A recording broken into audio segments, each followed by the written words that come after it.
నెల్లూరులో డాక్టర్ రామచంద్రుడు హాస్పిటల్లో పనిచేసినప్పుడు గమనించా.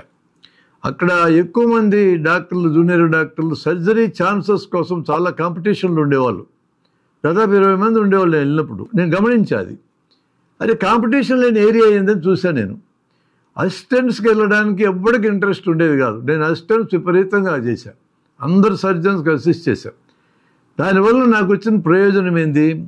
డిఫరెంట్ సర్జన్స్ యొక్క టెక్నికల్ స్కిల్స్ వల్ల వాళ్ళ స్టైల్స్ నాకు అర్థమవుతాయి. ఆ స్టైల్ని బట్టి ఎట్లా అసిస్ట్ చేయాలని నేర్చుకున్నాం. మంచి అసిస్టెంట్గా మారినాడు ఎవడైనా మంచి సర్జన్ అవుతాడు. ఈ దశ దాటకుండా సడన్గా సర్జన్గా ఎవరైనా ప్రమోట్ అయితే he will become the worst surgeon. కారణం అసిస్టెంట్లోంచి ఏం రాబట్టుకోవాలో అతనికి తెలియదు. అతను అసిస్టెంట్స్ ఫేజ్ కానీ దాటి వచ్చాడు అనుకోండి, అసిస్టెంట్స్ నుంచి ఏం రాబట్టుకోవాలో తెలుస్తుంది. ఎవరితోనైనా అసిస్టెంట్స్ పెట్టుకొని చేయగలడు. That is how we got trained. మేము అట్లా ట్రైనింగ్ అయినాం. అన్ని రకాల స్పెషాలిటీస్లో ఉన్న బేసిక్ వర్క్ మొత్తం నేర్చుకోగలిగాం. ఎంబీబీఎస్తో కానీ ఆ విధంగా అన్ని స్పెషాలిటీస్లో ఉన్న బేసిక్ వర్క్ నేర్పించడం జరిగితే ఇంతమంది స్పెషలిస్టులు మనకు అక్కర్లా. మా కర్నూలులో డాక్టర్ సీతారాం అని మంచి న్యూరో సర్జన్ ఉన్నాడు. నాకంటే 4 ఏళ్ళు సీనియర్ ఆయన మంచి డాక్టర్. అసలు చాలా ఏళ్ళు ప్రాక్టీసే లేకుండా బయట ప్రాక్టీస్ చేసేవాడు కాదు. హాస్పిటల్లో 4 గంటల దాకా ఉండేవాడు. పేషెంట్తోనూ స్టూడెంట్స్తోనూ గడుపుతూ ఉండేవాడు.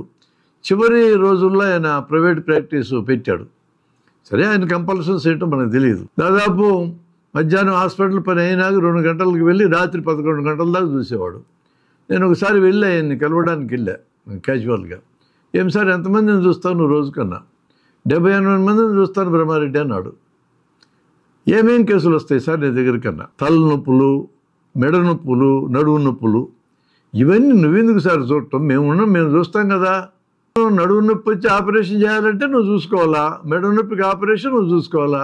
ఈ మెడ నొప్పి గాళ్ళు, తలనొప్పి గాళ్ళు వీళ్ళందరూ నీకెందుకు సార్ అంటే, ఏమి చేస్తావురా నాయన వచ్చి మీద పడతారు వాళ్ళు. మరి న్యూరో సర్జరీ కేసులు ఎన్ని వస్తాయన్నా? 1 or 2 వస్తాయన్నాడు. ఆయన చెప్పిన గొప్ప విషయం ఏంటంటే ఆ 1 or 2 కూడా 60-70 తలకాయ నొప్పులు, నడుము నొప్పుల మధ్యపడి ఒక్కోసారి మిస్ అయితే అన్నాడు.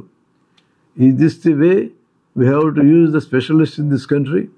ఈ దేశంలో స్పెషలిస్టులు వాడుకునే పద్ధతి ఇదేనా? వాళ్ళని స్పెషలిస్ట్ యాక్టివిటీకి వాడుకోవాలా? రొటీన్ యాక్టివిటీకి కింద ఉండే డాక్టర్లు ఫ్యామిలీ డాక్టర్ లెవెల్ ఉండోలు చేయాలా?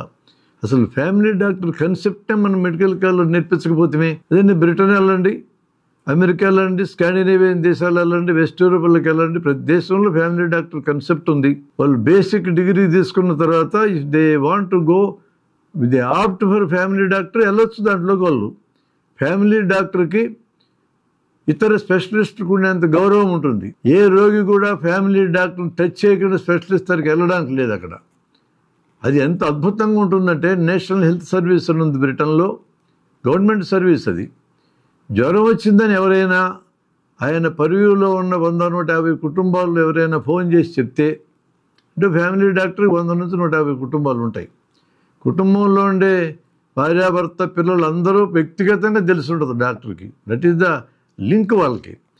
వాళ్ళు జ్వరం ఉందని చెప్తే ఆయన ఫోన్లోనే అడుగుతాడు, జ్వరం ఎలా ఉంది, ఏమన్నా కాంప్లికేషన్స్ ఉన్నాయా, ఫిట్స్ వస్తున్నాయా, కడుపు నొప్పి ఉందా, సడన్గా నొప్పి వచ్చిందా, మూత్రంలో రక్తం పోతుంది అంటే అడుగుతాడు. ఏమీ లేవు అని చెప్తే ఫోన్లోనే అది షార్ట్ వైరల్ ఫీవర్ నిర్ణయానికి వస్తాడు ఆయన. కేవలం హిస్టరీతో నిర్ణయానికి రాగలడు. వచ్చినాక ఆయన ఇచ్చే సలహా ఎలా ఉంటుందంటే, నువ్వు ఇంట్లో ఉండు 5 రోజులు, ఏ మందులు అడక్కర్లా, షార్ట్ వైరల్ ఫీవర్ ఇది, దాని అంతా తగ్గిపోతుంది. ఒకవేళ నొప్పులు కానీ జ్వరం కానీ కాస్త ఎక్కువ ఉందనిపిస్తే పారాసెటమాల్ తప్ప ఇంకేం మందు వాడొద్దు. Paracetamol over the counter drug, అది ప్రిస్క్రిప్షన్ అక్కర్లా, ఎవరైనా కొనుక్కొని దగ్గర పెట్టుకోవచ్చు. 5 రోజుల్లో నీకు జ్వరం తగ్గకపోతే నా దగ్గరికి రా అంటారు. అది కరెక్ట్ వే, చెప్పాల్సిన అప్రోచ్. ఫ్యామిలీ డాక్టర్ ఆ పని చేయగలరు. ఇండియాలో ఫ్యామిలీ డాక్టర్ కన్సెప్టే లేదు. మనకి పాత సినిమాలు ఉండేది, ఫ్యామిలీ డాక్టర్ అని ఆయన రోగం మీద నుండి ఇంటికి వచ్చేటోడు, బ్యాగ్ పట్టుకొని వచ్చేటోడు, పక్కన ఒకడు ఇంటి దగ్గర చూసి వెళ్ళేటోడు.